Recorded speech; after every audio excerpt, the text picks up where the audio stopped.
متوقف حالا به گردش درآمد. دوباره توپ در کنترل بازیکنان تیم ملی ماست. فرصت داریم برای زدن گل اول و گل اول تیم ملی فوتسال کشور ما توسط اکبر کاظمی باز هم به ثمر میرسه.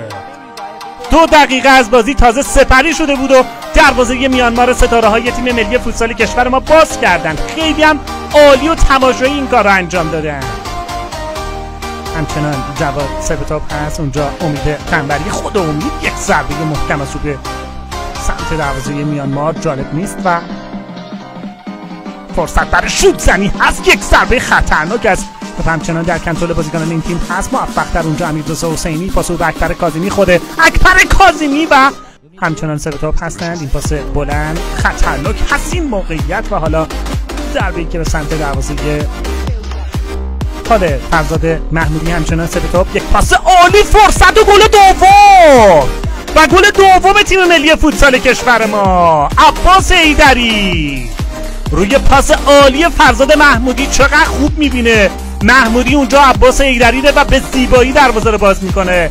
عباس حیدری از چپ‌های استثنایی و طلایی افغانستان و عباس حیدری که به زیبایی هرچی تمام با یک بغل پای فنی گوشه دروازه رو در نظر گرفت و دروازه رو باز کرد. باز هم فرصت بعد از گل دومی که زدیم از داخل زمین خودمان پرس میکنیم حریفمان رو. باز هم فرصت داریم برای زدن گل سوم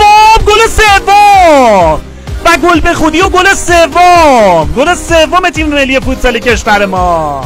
تو برخورد میکنه به بازیکن میانمار و وارد دروازه میشه. ببینید چقدر خوب کار میکنه حمیدرضا و توپی که در نهایت برخورد کرد اونجا به بازیکن میانمار و تو وارد دروازه شد و گل سوم تیم ملی فوتسال کشور ما و گل به خودی به ثمر میرسه و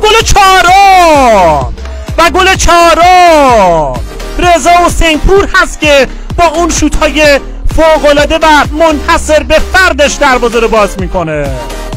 گل چهارم تیم ملی فوتسال کشور ما باز هم روی یک حمله برق‌آسا و یک سوپر شوت از رضا حسینپور.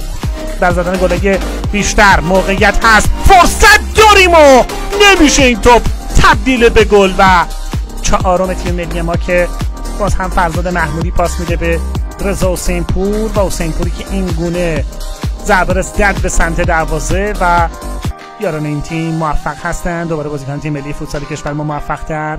اکبر کاظمی با حسینی ضربه خطرناک و فرصت و گل پنجم ما و حمیدرضا حسینی و گل پنجم تیم ملی فوتسال کشور ما باز هم روی یک سوپر حرکت تیمی با دروازه‌ای که برای پنجمین بار باز میشه با حساب کار 5-0 به نفع افغانستان.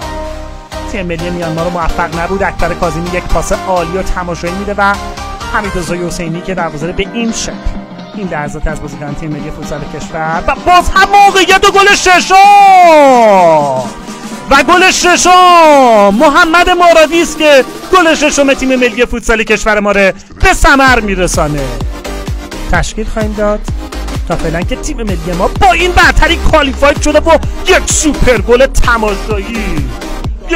گل تماشایی از سید حسین موسوی و گل هفتم تیم ملی که خیلی هم زیبا و تماشایی به ثمر میرسه. سید حسین موسوی دم اولی که فرزاد محمودی میزنه خیلی قشنگ رفت محمودی و در ادامه موسوی که توپ ریباند و چکیده دروازه‌بان میانمار رو میفرسته گوشه دروازه و میانماری ها همچنان سر به توپ هستند و باز هم موقعیتی دیگر فرصت همچنان برای بازیکنان این تیم هست. کماکان موقعیت ها واکنش‌های عالیه دروازه‌بان فوق‌العاده ما. اجازه نمیدن برای میانماری ها تا بتونن از فرصت ها خطرناک استفاده کنن. باز هم فرصت هست، یک ضربه است